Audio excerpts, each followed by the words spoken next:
Hi guys, I'm Sarah Beth and welcome to the first video in the meditation series, a kind of meditation 101 of sorts.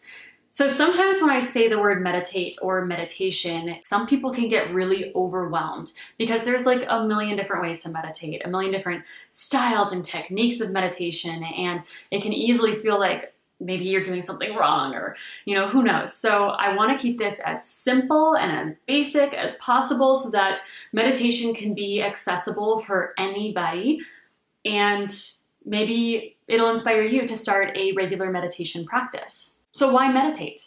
There are so many different benefits that you can gain from a regular meditation practice. Some of these benefits include lowering your blood pressure, lowering your heart rate, reducing the stress hormone cortisol in your blood, reducing irritability, and improving relaxation, a sense of well-being, a sense of clarity, and a sense of inner peace. Those are just a few of the many, many, many benefits of meditation. But the purpose of meditation in all meditation is to be present. And the quickest way to be present is through mindfulness. So I like to think of meditation and mindfulness as kind of an intertwined practice. Because here's the thing with meditation, thoughts will come and go.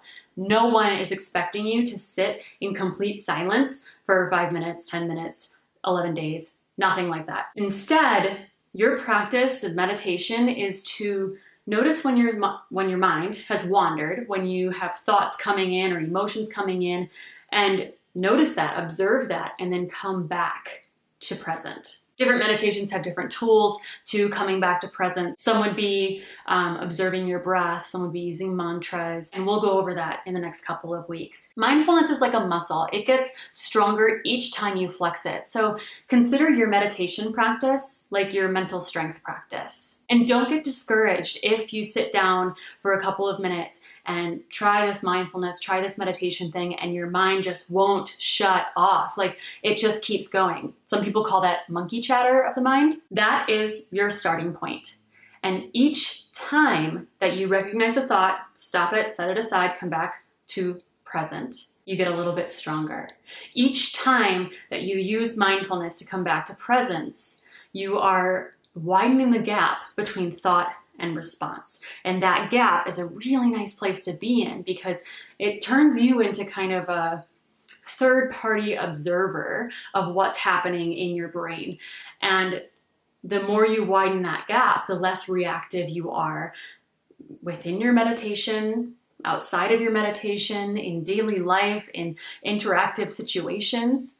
So I think, or I believe, and I've experienced that practicing meditation and practicing this mindfulness improves quality of life all around. You don't have to always be present, but the idea is to invite more presence, more mindfulness into your life, even in the most mindless of situations, like brushing your teeth or driving, or for some people, like having a conversation with somebody else. These can all be enriched from being mindful and practicing mindfulness. Just like your yoga practice, meditation can or doesn't have to be a spiritual practice. Some people use meditation to get further into their spirituality, connect further into their own religion and their religious beliefs. And some people use meditation for the physical and mental benefits alone.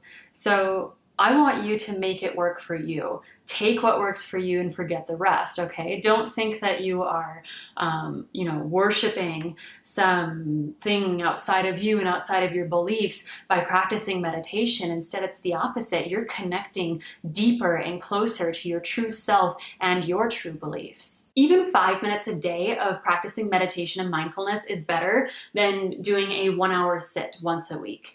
It's just like your yoga practice. You'll gain more from it the more often you do it. And it can be 5 minutes. It can be 3 minutes. Don't beat yourself up if you don't have 20 minutes to sit and practice your meditation. Just aim for a daily practice as much as you can. What's worked for me is making meditation a part of my morning routine or my bedtime routine. So it's a part of one of my routines where I know right when I wake up, after I make my bed, I'm gonna go sit down and meditate.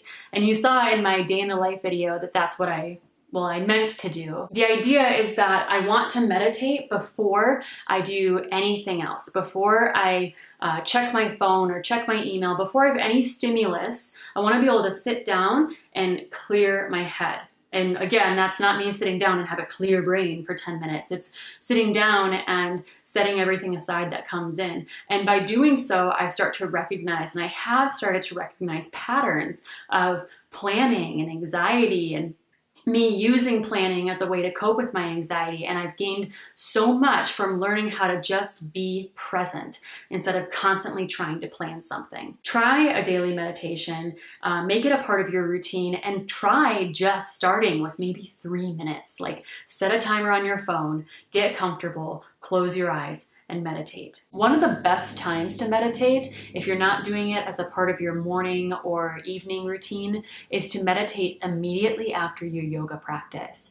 Because you can use your physical yoga practice to remove the emotional and physical tension from your body, so that meditation is something that might be a little bit easier to sit still and find that presence and find that mindfulness. The warrior strength practices and the full-length video have meditation built into the practice at the very end, so that you can get that blissed out feeling from your yoga and then apply it straight into your meditation and mindfulness practice. For the next couple of weeks, stay tuned for 3 different styles of meditation that you can use to start your meditation practice. These are 3 different styles of meditation that I've used and I've benefited from, and I hope that at least one of them is something that clicks for you.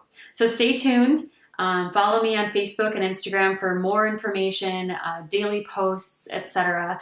Make sure that you like this video if you liked it, let me know, and comment down below if you have any thoughts about meditation, questions about meditation, if you have any experiences with meditation yourself, or maybe you are meditating. Let me know what works for you. Okay, I'm gonna end this video.